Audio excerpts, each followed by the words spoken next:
덥죠. 무지하게.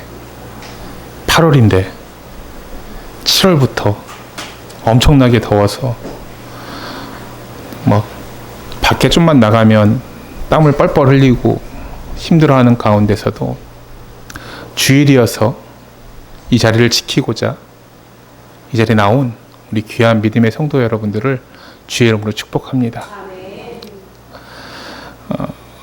감사한 거죠.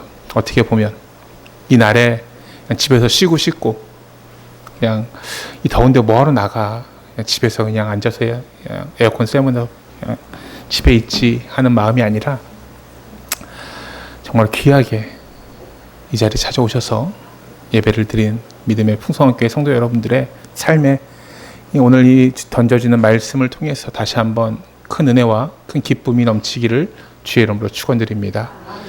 감사의 왕이라고 하면 누가 있을까요? 우리가 흔히 얘기하는 다윗을 볼 수 있어요. 그 다윗이 하나님의 마음에 가장 합한 자라고 할 수 있습니다. 근데 그 다윗이 어떻게 감사하며 삶을 살았을까요? 다윗을 만난다면 한평생 다윗은 어떻게 살았을까요? 라고 물어봤을 때 다윗이 이렇게 대답했을 것입니다. 나의 목자 되시는 나의 주님께서 정말로 죄 많고 허물 많은 나의 이 한평생을 가장 좋은 길로, 선한 길로 인도해 주셨습니다라고 고백했었을 거예요. 다윗은요, 이렇게 고백합니다. 여호와는 나의 목자시니라고 고백하고 있어요. 근데 우리도 지금 이 순간에서 여호와가 나의 목자이십니다라고 고백할 수 있는 사람이 얼마나 되냐 이거예요. 저 사람의 목자, 저 집사님의, 저 권사님의, 저 집사님의 목자가 아닌, 목사님의 목자가 아닌 나의 목자라고 고백할 수 있는 사람이 얼마나 있겠냐 이거예요. 만약에 그 모든 것들도 아닌 여호와는 나의 목자이십니다라고 고백할 수 있는 사람은요, 전혀 부족함이 없는 사람일 것이라 저는 확신한다라는 거예요. 그렇다면 우리는 그렇게 고백한다면, 우리는 전혀 여호와가 나의 목자시라고 고백한다면 우리는 전혀 두려워할 것이 없다라는 것이죠. 그러면서 내 잔이 넘칩니다라고 하나님 앞에 마음껏 고백할 수 있을 거예요. 여호와는 나의 목자이십니다라고 고백했던, 일평생을 고백했던 다윗도요, 인생의 막바지에 다다르자 너무나도 기쁨과 감격이 충만해져서 하나님 앞에 세 가지를 드리는 모습을 우리는 볼 수 있습니다. 첫 번째, 무엇을 하고 있습니까? 선물보다 선물을 주시는 하나님께 감사드리고 있는 모습을 우리는 볼 수 있어요. 다윗은요, 하나님께서 내게 이런 선물을 주십니다. 참 감사합니다. 라기 전에 선물을 주신 하나님 앞에 감사하고 있다라는 것입니다. 그는요, 선물, 기프트를 주는 것이 아니라 기브하시는 거예요. 주시는 거예요. 하나님 그분에게 감사하고 있는 모습을 다윗은 고백하고 있다라는 거예요. 우리 본문 10절부터 11절 말씀 같이 한번 읽어볼까요? 시작. 다윗이 온 회중 앞에서 여호와를 송축하여 이르시되, 우리 조상 이스라엘의 하나님 여호와여, 주는 영원부터 영원까지 송축을 받으시옵소서. 여호와여, 위대하심과 권능과 영광과 승리와 위엄이 다 주께 속하였사오니 천지에 있는 것이 다 주의 것이로소이다. 여호와여, 주권도 주께 속하였사오니 주는 높으사 만물의 머리이심이니이다. 아멘. 하나님이 우리에게 무엇을 주셔서 감사한 것은요, 두 번째예요. 우선 하나님이 우리를 위해서 존재하시는 것, 하나님 그분이 위대하고 선하신 분이라는 것을 쉬지 않고 지금도 일하시고 있다는 그 사실만으로 하나님 앞에 무엇하고 있어요? 감사하고 있는 모습을 이야기하고 있다는 거예요. 생각해 보세요. 하나님이 존재하는 것만큼 감사한 일이 어디 있을까요? 우리 부모님도 자주 찾아뵙지 못하지만 살아계심으로써 감사한 경우들이 있잖아요. 아직 소천하지 않으셔서 있는 부모님들을 보면. 더구나 우리가 영원토록 사랑하시는 하나님이 존재한다는 사실이 얼마나 우리에게 감사한 일들입니까? 만약 하나님이 안 계시면 우리가 어려울 때 누구에게 기도할까요? 우리가 피곤할 때 누구에게 간구할 수 있겠습니까? 절체절명의 순간 내에 우리가 과연 누구의 도우심을 바랄 수 있겠냐, 이것입니다. 하나님이 안 계시다면요, 우리는 매우 비참해질 것이에요. 하나님이 계시고 하나님이 바로 나의 아버지, 그 아버지가 되신다는 사실이 우리는 너무나 감사한 것입니다. 그런데 하나님이 계신다고 할지라도 만약 그 하나님의 성품이요, 온전하지 않고 악하고 변덕스럽고 무능하고 비열하다면 얼마나 우리가 비참할까요? 전능하신 하나님이 포악하고 변덕스러워서 그냥 우리처럼 기분에 따라서 어제는 좋았다가 오늘은 갑자기 싹 바뀌어가지고 매몰차게 바뀌는 그런 삶을 살아갔다면 우리는 하나님을 믿고 신뢰하는 데 있어서 얼마나 하나님의 눈치를 보며 살아가야 될까요? 그러나 우리가 믿는 하나님은요, 그러한 하나님이 아니라는 거예요. 세상 사람들은 어제까지만 해도, 아니 10분 전까지만 해도 하하호호 웃었어요, 앞에서. 근데 갑자기 어느 순간에 자기 기분이 상하다 보니까 10분 사이에도 얼굴을 싹 바뀌고 안면을 틀고 서로 쳐다보지 않는 삶을 살아가는 것도 마찬가지예요. 부부도 그렇지 않습니까? 갑자기 행복하게 잘 살다가 갑자기 어느 순간 어느 계기로 인해서 갑자기 갈라쓰는 경우도 종종 생겨요. 우리가 믿는 하나님은요, 그러한 하나님이 아니세요. 공의와 정의와 그 법들이 변하지 않으시는 분이라는 거예요. 변하는 건 누구입니까? 우리가 변할 뿐이지 하나님은 예전부터 지금까지 또한 나중까지도 변하시지 않은 분이라는 것을 우리가 기억한다라면 우리는 하나님을 대할 때, 하나님을 정말로 찾을 때 걱정 없이 어려움 없이 살아갈 수 있다는 것을 우리는 기억해야 된다는 것입니다. 우리가 믿는 하나님이요, 보잘것없는 하나님이 아닙니다. 아무런 능력 없는 하나님이 아니에요. 우리가 믿는 하나님은 무능한 존재가 아니라 이 권세와 능력과 모든 것들이 충만하신 하나님이라는 것을 우리는 기억해야 된다는 것입니다. 영광스러운 하나님이에요. 패배하는 하나님이 아니라 항상 우리에게 무엇을 주시는 하나님이십니까? 승리를 주시고자 하시는 하나님이라는 것을 우리는 기억해야 된다는 거예요. 만약 이런 하나님이 내 아버지가 된다면 얼마나 우리가 든든합니까? 감사합니까? 만약 아버지가요, 애들을 돌보지 않고 때리고 차면서 야, 내가 네 애비다 권리만 주장하면요, 사람 못 살아요. 안 그렇습니까? 내가 너를 낳았으니까 내 멋대로 키워도 돼. 너는 내 아들이니까 그냥 밥도 안 주고 그냥 때리기만 하고 일만 시키고 막 하면서 내가 네 애비잖아 라고 얘기하면 얼마나 부모뿐만 아니라 그 자녀가 얼마나 힘들까요? 근데 우리 하나님이 그런 하나님이십니까? 그렇지 않다라는 거예요. 권리만 찾는 게 아니라 사랑으로 우리를 감싸주시는 분이라는 것입니다.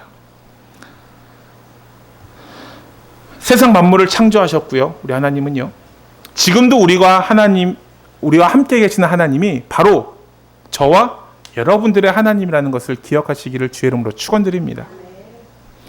하나님께서 이렇게 위대하고 놀라우심에도 우리가 생각하죠. 하나님 너무 게으르신 거 아니야? 너무 답답한 거 아니야? 그렇게 생각할 수도 있어요. 왜요? 내가 기도하면 바로바로 들어줘야 되는데 들어주지 않으니까 속으로 막 열불이 터지는 거예요, 사람이. 그런데 여러분, 우리 하나님은요, 지금도, 이전에도 그렇지만 지금도 놀고 계시는 하나님이 아니세요. 과거에도 일하셨고요, 지금도 일하시고요, 미래에도 일하시는 분이 바로 우리 하나님이시라는 것입니다. 하나님이 일하신다는 것을 신학적인 용어를 사용하면 섭리라는 단어를 씁니다. 섭리. 하나님의 섭리는요, 이 세 가지의 측면이 있어요. 첫 번째는 천지를 창조하셨다라는 것입니다. 하나님께서는 과거에 천지를 창조하셨어요. 히브리서 3장 4절 말씀을 보면 이렇게 말씀합니다. 같이 한번 읽겠습니다. 시작. 집마다 지은 이가 있으니 만물을 지으신 이는 하나님이시라 라고 말하고 있어요. 집을 보고서 이 집이 우연히 생겼어 라고 얘기하는 사람 아무도 없습니다. 누군가 잘 설계했고 잘 지었다라고 얘기하죠. 근데 집보다 훨씬 더 조직적이고 고도의 질서와 조화를 이루고 있는 이 천지를 보고서 이 천지 우연히 생겼네 라고 생각하는 사람이 있다면 참으로 어리석은 것이라는 거예요. 하나님의 능력이 어떤 것인지 우리 눈앞에 드러나 있는 천지가 명명백백하게 보여주고 있지 않습니까? 사계절이 바뀔 때마다, 이 계절이 바뀔 때마다 이 천지의 아름다움이 만천하에 드러나고 있잖아요.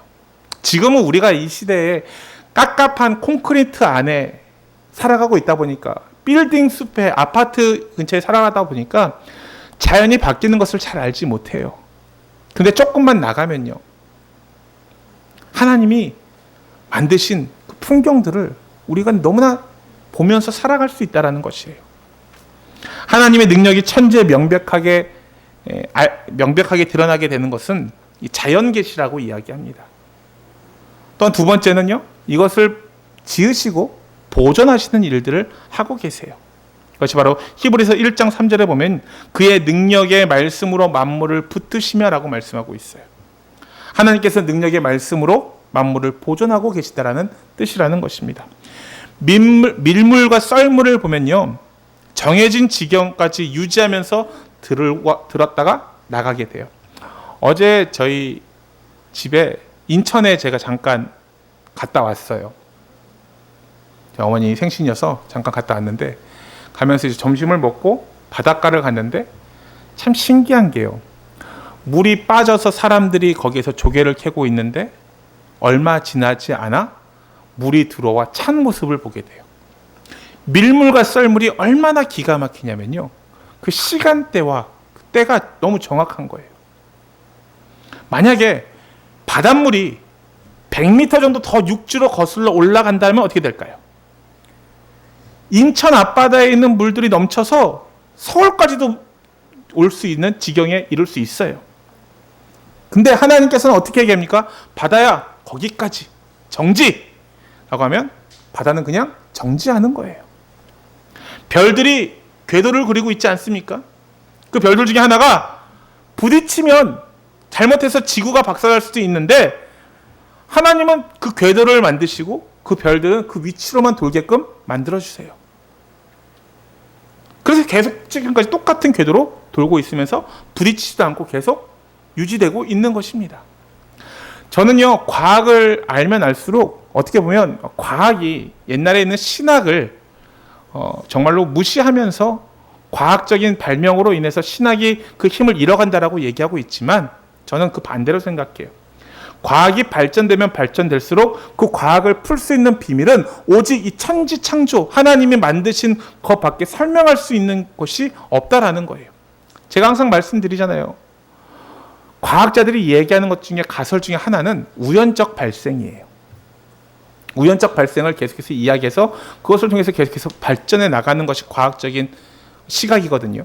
근데 우연적 발명이 아닌, 우리는 성경을 믿고 말씀을 믿기 때문에 성경에서 이야기해주고 있는 하나님이 천지를 창조하셨다라는 그 사실을 가지고 믿다 보면 설명할 필요가 없다라는 것입니다. 세상의 모든 일들은요, 세계 열방의 각각의 지도자들이 있어요. 미국에는 트럼프 대통령이 있고요, 중국에는 시진핑이 자리하고 있죠. 근데 그 지도자들이 세계를 운행하는 것 같아 보이지만 그렇지 않다라는 거예요. 세계의 모든 것들 오로지 하나님께서 행하시는 것이고, 하나님께서 능력의 말씀으로 온 세상 만물을 보존하고 계신다는 사실을 우리는 믿어 의심치 말아야 된다는 것을 저는 여러분들께 말씀드리고 싶다라는 거예요. 또한 섭리 중에 세 번째는요, 만유를 소유하고 통치하시는 하나님을 말씀하고 있습니다. 네, 창조, 보존, 통치를 합쳐서 우리는 무엇이라고 얘기합니까? 하나님의 섭리라고 이야기하고 있어요. 11절 12절 말씀에 이렇게 말씀합니다. 같이 한번 읽겠습니다. 시작. 여호와여 위대하심과 권능과 영광과 승리와 위엄이 다 주께 속하였사오니 천지에 있는 것이 다 주의 것이로소이다. 여호와여 주권도 주께 속하였사오니 주는 높으사 만물의 머리이심이니이다. 부와 귀가 주께로 말미암고 또 주는 만물의 주제가 되사 손에 권세와 능력이 있사오니 모든 사람을 크게 하심과 강하게 하심이 주의 손에 있나이다. 아멘. 저는 이렇게 얘기합니다. 사탄마귀 존재합니다. 그거 존재하지 않는다고 얘기하지 않아요. 사탄마귀의 졸개인 귀신들도 존재해요. 귀신이 없다고 하는 사람들은 점쟁이한테 가보면 알죠. 무당에게 가면 귀신들이 있다라고 얘기를 합니다. 그러면서 그것을 무찌르기 위해서 부적도 쓰고 무엇도 한다라고 얘기하죠. 그들은 우리를 괴롭히기 위해서 작정하는 대상들이에요. 죽이려고 멸망시키기까지도 합니다. 근데 여러분, 사탄 마귀는요, 주인이나 통치자가 아닌 그냥 도둑에 불과하다라는 거예요. 오직 하나님이 우리의 주인이시고 통치자이심을 믿고 감사하며 살아가시는 저와 여러분 되시기를 주의 이름으로 축원드립니다. 도둑이 무섭다고 해서 그 도둑을 벌벌 떨 필요가 없잖아요. 도둑보다 강력한 존재가 있는 우리가 하나님을 믿고 있는데 무엇을 두려워할 수 있겠습니까? 다윗은요, 하나님이 무엇을 주셔서 감사한 것보단 하나님이 그냥 존재하시고 하나님이 위대한 성품을 가지신 분이시며 지금도 쉬지 않고 섭리하고 계시는 하나님 아버지께 감사드리며 성축하고 있는 모습을 본문에서 말씀하고 있다는 거예요. 그러므로 우리는 이 시간 내가 믿는 이 하나님이 나에게 뭔가 선물을 주셔서 감사한 것이 아니라 진정 아버지 앞에 감사드리는, 하나님이 계셔서 감사드리는 저와 여러분이 다 되시기를 주의 이름으로 간절히 축원드립니다. 두 번째는요, 다윗은 모든 것을 주신 하나님의 사랑에 감사하고 있어요. 하나님의 사랑은요, 정말로 한이 없으신 분이에요. 내게 주신 모든 것이 다 누가 주신 것입니까? 하나님께서 주신 것이라는 거예요. 다 같이 14절 말씀 우리 한번 같이 읽어볼까요? 시작. 나와 내 백성이 무엇이기에 이처럼 즐거운 마음으로 들을 힘이 있었나이까? 모든 것이 주께로 말미암았사오니 우리가 주의 손에 받은 것으로 주께 드렸을 뿐이니이다. 아멘. 우리가 가진 모든 것은 일부가 아닌 전부 다가 하나님께로부터 온 것이에요. 그러므로 우리가 주님께 얼마를 드려도 본래 주님의 것을 주님께 돌려드리는 것뿐이라는 것을 우리는 기억해야 됩니다. 그러니 내가 내 힘으로 벌었는데 이걸 왜 내가 하나님 앞에 드려야 돼? 이렇게 생각하시는 분 계세요. 아니 내가 번 거 아니야? 내가 열심히 힘들게 일해서 내가 월급 200만 원을 받았는데 그걸 왜 내가 하나님 앞에 드려야 돼? 생각하는 사람이 있어요. 여러분, 저는 이렇게 생각합니다. 하나님이 다 주신 것이고 주신 하나님께 감사하고 극히 그 부분의 일부분을 하나님 앞에 돌려드리는 것뿐이에요. 그렇다면 우리에게 하나님이 주신 것들, 크게 어떤 것이 있을까요? 첫 번째는 저는 이렇게 생각합니다. 하나님께서는 우리에게 부요함을 주세요. 12절 상반절에 부와 귀가 주께로 말미암고라고 이야기하고 있습니다. 우리가 부와 귀가 주께로부터 왔다 하면 나는 부자가 아니잖아. 그러니까 난 전혀 그 말씀이랑 상관없어 라고 생각하는 사람이 있어요. 여러분 이렇게 생각합니다. 10억 가진 사람은요 100억 가진 사람을 보면서 저 사람이 부자라고 얘기해요. 그러면서 나는 가난하다라고 생각합니다. 근데 한 푼도 없는 사람은요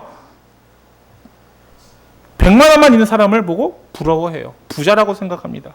이처럼 부자는요 여러분 상대적인 것 뿐이에요. 우리는 대부분 집에 들어가면 잘 집이 있죠. 집에 가면 냉장고 있죠. TV 없는 집 있지만 그래도 어느 정도 TV 있죠. 핸드폰 다 있죠. 밥 먹고 앉을 수 있는 탁자 있죠. 의자 있죠. 세탁기 있죠. 세탁기 없는 집 있으십니까? 집에 밥솥 없는 집 있어요? 냉장고 없는 집 있어요? 다 있잖아요. 우리는 스스로 가난하다고 생각하면 안 되는 거예요. 비교하는 것들 뿐이거든요. 가난하다고 생각하는 사람들은요, 매일 가난하다고 되뇌이는 법이에요. 나는 가난하다. 우리가 믿는 하나님은요, 여러분, 저와 여러분들이 부하게 되기를 원하고 계세요. 늘 부여하기를 원하신다라는 거예요. 그래서 우리는 우리에게 언제나 누르고 흔들어 넘치도록 채워주시기를 원하시는 분이 바로 우리 하나님이라는 거예요. 두 번째, 하나님은 우리에게 무엇을 주십니까? 명예를 주십니다. 우리가 남한테 조금이라도 칭찬받은 일이 있으면 다 누구에게로부터 온 것입니까? 하나님께로부터 온 것이에요. 우리가 조금 더 높아지려고 하는 것들이 있다면 다 누구에게 온 것이에요? 하나님께로부터 온 것이라는 거예요. 세 번째는요, 하나님은 강력한 힘도 주세요. 12절 하반절에 보면요, 강하게 하심이 주의 손에 있나이다라고 말씀하고 있어요. 솔직히 얘기하면 여러분, 한평생 살아가면서 스트레스 없는 사람이 어디 있겠습니까? 다 스트레스를 받고 있죠. 근데 우리가 미치지 않고 살아가는 것이 얼마나 감사한지 몰라요. 우리가 지금 받는 스트레스를 다 그냥 우리가 흡수하면 미쳐버리고도 남을 상황이죠. 근데 미치지 않고 지금 잘 살고 있잖아요. 우리의 정치는요, 마치 항아리와도 같습니다. 너무 압력이 세면요, 깨져버리고요. 깨져버리면 정신적인 분열이 일어나요. 근데 하나님께서 우리에게 정신분열증이 안 걸리게 하려고 정신적으로 강력한 힘을 주신 것에 대해서 우리는 감사해야 된다는 거예요. 뭘 당연한 걸 얘기하고 있어요. 그게 어떻게 하나님이 주신 것입니까? 라고 얘기하는 사람들은요, 다시 한번 생각해 볼 필요가 있다는 거예요.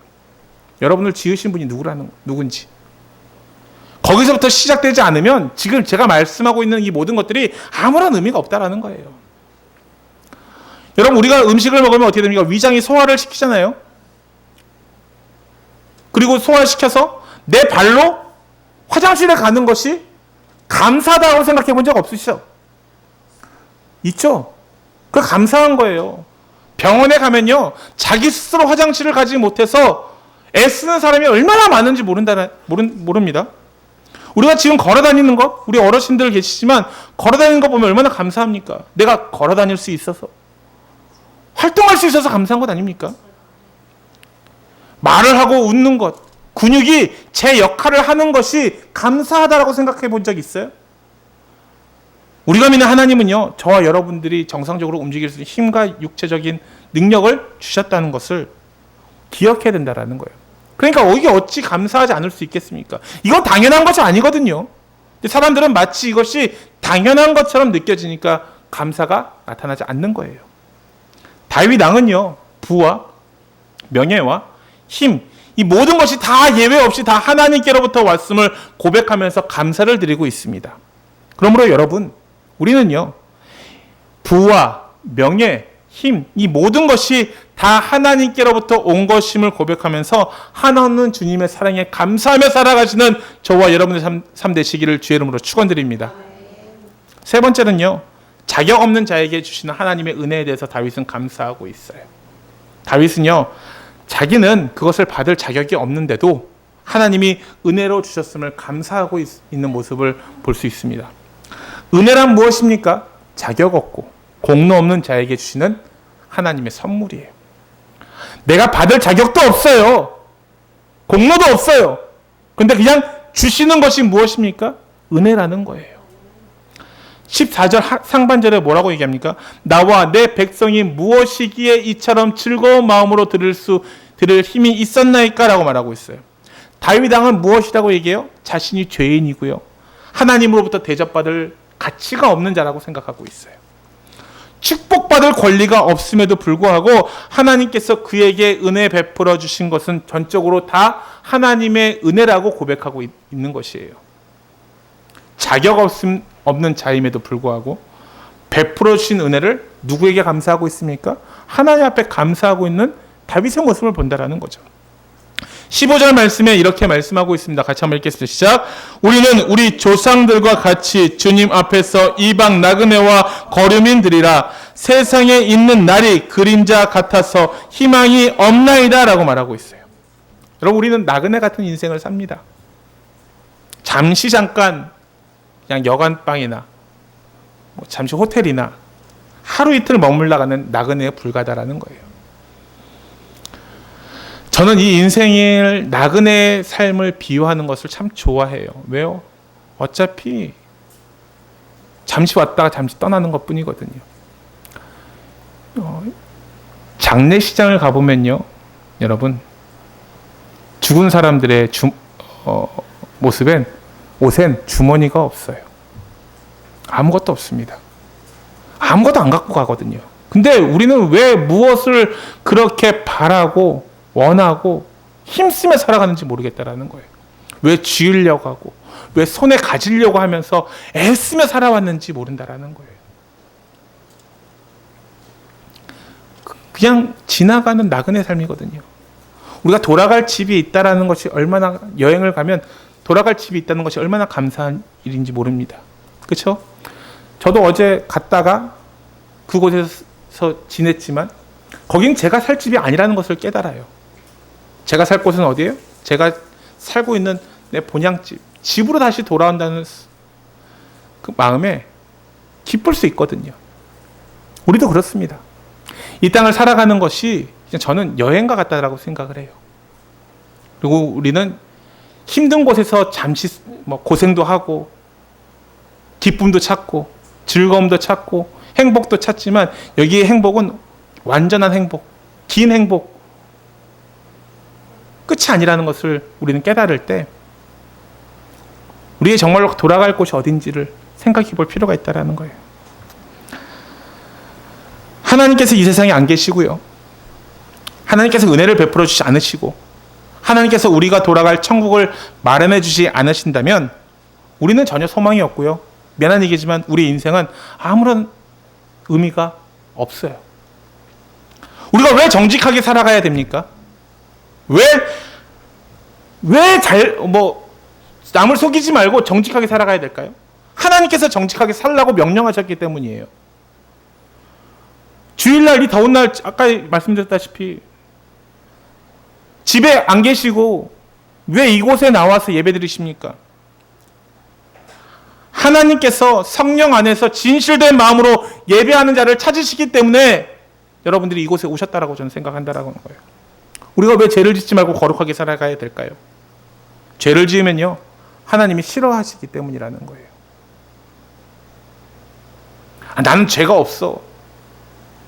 죄를 지으면요, 여러분, 얼굴 표정에서부터 틀려집니다. 죄로 인해서 무거운 짐들이 내 삶을 누르기 때문에 내가 자유할 수 없는 거예요. 죄에서 자유할 수 있는 것은 무엇입니까? 주의 능력, 주의 보혈 밖에 없다라는 거예요.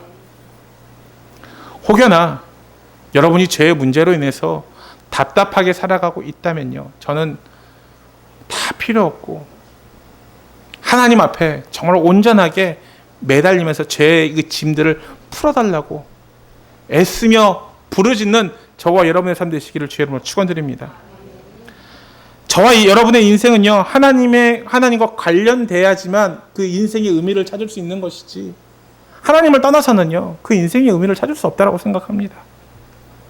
그리스도 예수를 구주로 믿어서 하나님과 화목해하고 하나님을 아는 사람만이 내 삶이 진정으로 의미 있는 삶이라고 말할 수 있는 사람이 된다라는 것이에요. 세상 사람들에게 물으면요, 이렇게 왜 사냐고 물어보면 이렇게 살아요. 먹으려고 산다라고 얘기합니다. 아니면 죽지 못해 살아간다라고 얘기해요.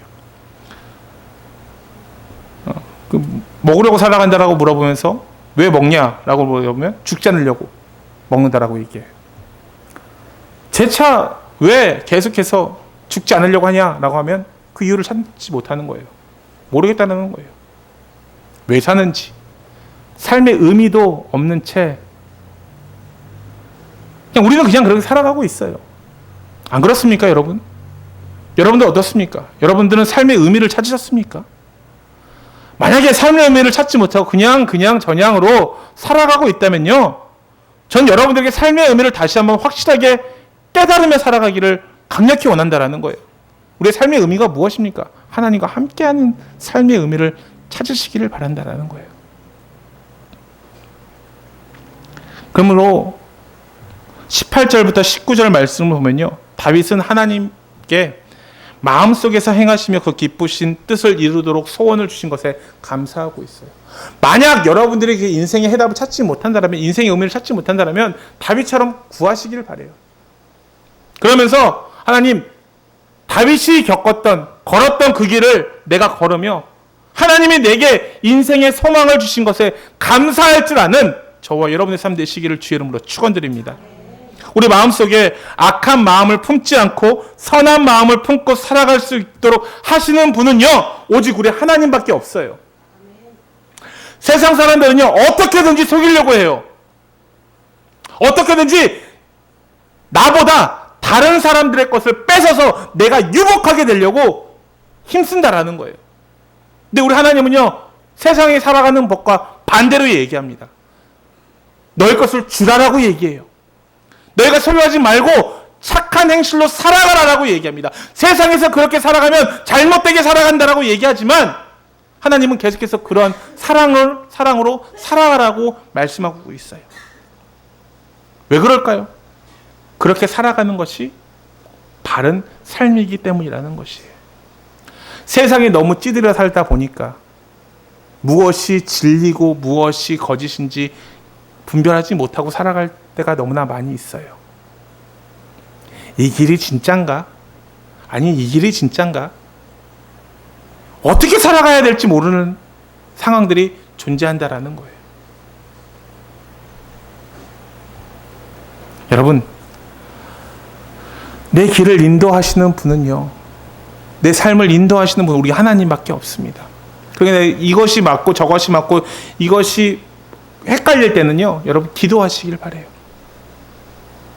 하나님은요, 절대로 우리에게 나쁜 짓을 해서 너희가 저 사람을 속여서 네가 이득을 취하라라고 전혀 하나님은 얘기하지 않으세요. 하나님은 선한 마음으로 내가 내려놓지만 나를 통해서 다른 사람들이 힘을 얻고 다시금 일어나면 그것을 통해서 더 큰 은혜를 우리에게 주시는 분이 바로 우리 하나님이라는 것을 기억하시길 바랍니다. 빌립보서 2장 13절 말씀에 이렇게 말씀합니다. 같이 한번 읽겠습니다. 시작. 너희 안에서 행하시는 이는 하나님이시니 자기의 기쁘신 뜻을 위하여 너희에게 소원을 두고 행하게 하시느니. 아멘. 하나님은 우리의 마음속에 성령님을 허락해 주셨습니다. 우리가 나쁜 마음을 안 품고 선한 마음을 품는 것은 성령님이 그렇게 하시기 때문이라는 거예요. 우리의 인생도 나쁜 마음을 품고요, 마음이 방황하고 요동치면요, 제 아무리 믿는 자라도 해도 솔직히 별 수 없어요. 거기에 다 넘어집니다. 내 마음, 나도 모르게 악한 마음을 품고 나쁜 짓 하면 어떻게 될까요? 여러분, 우리 인생은요, 계속해서 빠그라질 수밖에 없어요. 온전한 인생을 제대로 살아갈 수 없습니다. 세상 사람들은 나쁜 짓 하면 돈을 벌고 나쁜 짓 하면 성공한다라고 얘기해요. 그건 근데 그들의 생각이지, 그들의 끝은요, 비참하고 처절하고 최악의 자리로 들어갈 수밖에 없습니다. 저는 여러분들의 마지막 인생이, 지금은 좋을지 모르지만 마지막 인생이 최악으로 치닫는 것을 원하고 있지 않아요. 하나님께서 성령을 우리에게 선물로 주시고 하나님의 기쁘신 뜻을 저와 여러분들이 품게 하시고 그 소원을 갖게 하신 것이 하나님의 은혜라는 것을 깨달으시길 바랍니다.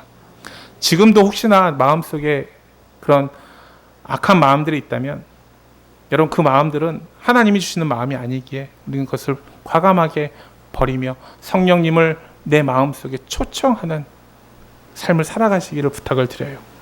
그래서 감사의 끝판왕 다윗은요, 하나님의 뜻을 매 순간마다 온전히 받들어 순종하고 있어요. 3절과 4절 말씀을 제가 읽어드리도록 하겠습니다. 성전을 위하여 준비한 이 모든 것 위에도 내 마음이 내 하나님의 성전을 사모함으로 내가 사유한 금, 은으로 내 하나님의 성전을 위하여 들었노니 곧 오빌의 금 3,000달란트와 수는 7,000달란트라 모든 성전 벽에 입히며 라고 말하고 있어요. 역대상 29장 9절 말씀에 이렇게 말씀합니다. 백성들은 자원하여 드렸으므로 기뻐하였더니 곧 그들이 성심으로 여호와께 자원하여 드렸으므로 다윗 왕도 심히 기뻐하니라 라고 말하고 있어요. 왕도 기뻐하고 지도자들도 기뻐하고 백성들도 기뻐하고 있어요. 왜 그러면 성전을 사모하면서 하나님 성전을 위해서 기꺼이 드릴 수 있는 마음들이 모두 있었기에 그것을 하나님이 보시고 기뻐하셨다라는 말씀이거든요. 우리는 솔직히 하나님으로부터 복을 받을 때 기뻐요. 웬 횡재냐, 웬 은혜냐라고 얘기하죠. 돈 받을 때 기쁘고요. 출세하면 기쁘고 축복받으면 기뻐요. 근데 여러분, 우리가 하나님께 드릴 수 있을 때에는 그 기쁨이 배가 되는 사실을 기억하시길 바랍니다. 받는 것도 좋지만 받는 것보다 드리는 것이, 드릴 수 있음이 더 기쁘다는 사실을 우리는 깨달으시길 바랍니다. 디모데후서 3장 1절과 2절 말씀에 이렇게 말씀합니다. 같이 한번 읽겠습니다. 시작. 너는 이것을 알라. 말세에 고통하는 때가 이르러 사람들이 자기를 사랑하며 돈을 사랑하며 자랑하며 교만하며 비방하며 부모를 거역하며 감사하지 아니하며 거룩하지 아니하며 라고 말하고 있어요. 말세에 고통하는 때가 이르러라고 말하고 있어요.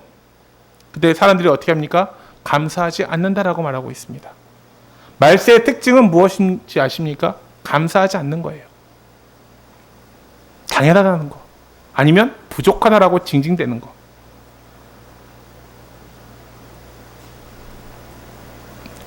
감사하는 마음은요, 어떻게 보면 행복한 마음을 품고 있는 거예요.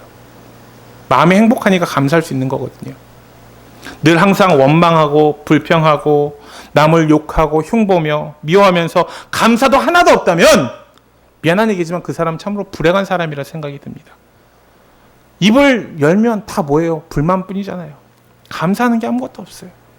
계속 이래서 불만, 저래서 불만. 그런 사람들과 같이 다니면 어떻게 될까요? 행복할까요? 같이 다니는 사람도 불만입니다. 불행합니다. 고통스러워지는 거예요. 그러면 행복한 사람은요, 여러분, 감사한 사람입니다. 범사에 감사하는 사람이 진정한 행복한 사람이라는 것을 기억하시길 바랍니다. 어떤 목사님이 자녀가 죽어 슬퍼하는 곳에 위로를 가신 적이 있어요.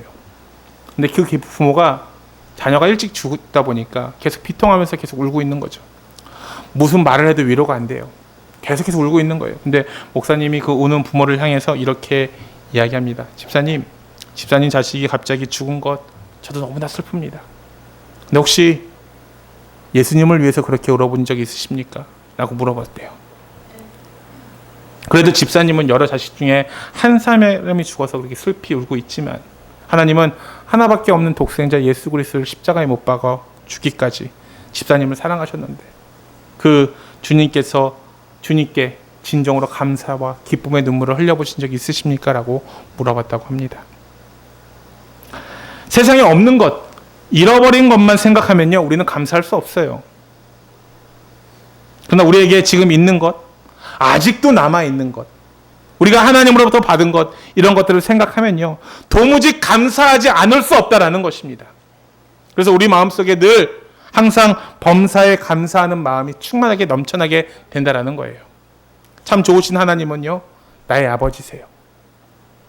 그 하나님이 나에게 부와 귀와 능력을 주셨고 아무런 자격도 없는 나를 하나님의 자녀 삼아 주셨으니 모든 것이 다 하나님 앞에 우리는 감사할 뿐이라는 것이죠.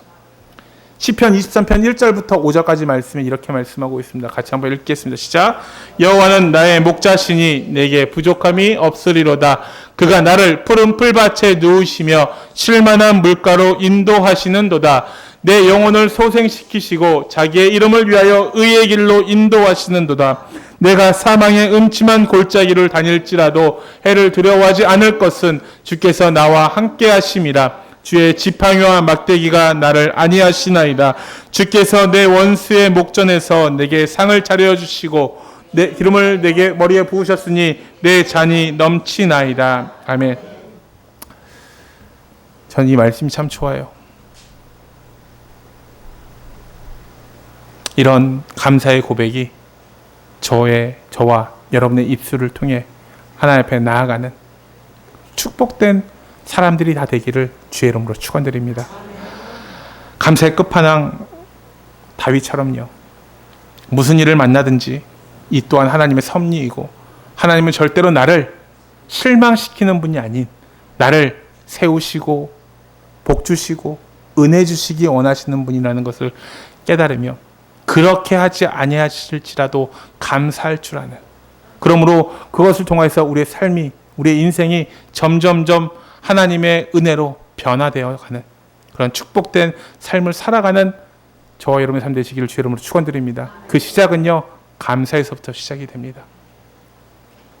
없는 것에 불평하지 마시고요, 내게 지금 작게나마 있는 내 주머니에 있는 동전 하나만으로도 감사할 줄 아는 그런 저와 여러분의 삶 되시기를 주의 이름으로 축원드립니다. 기도하도록 하겠습니다.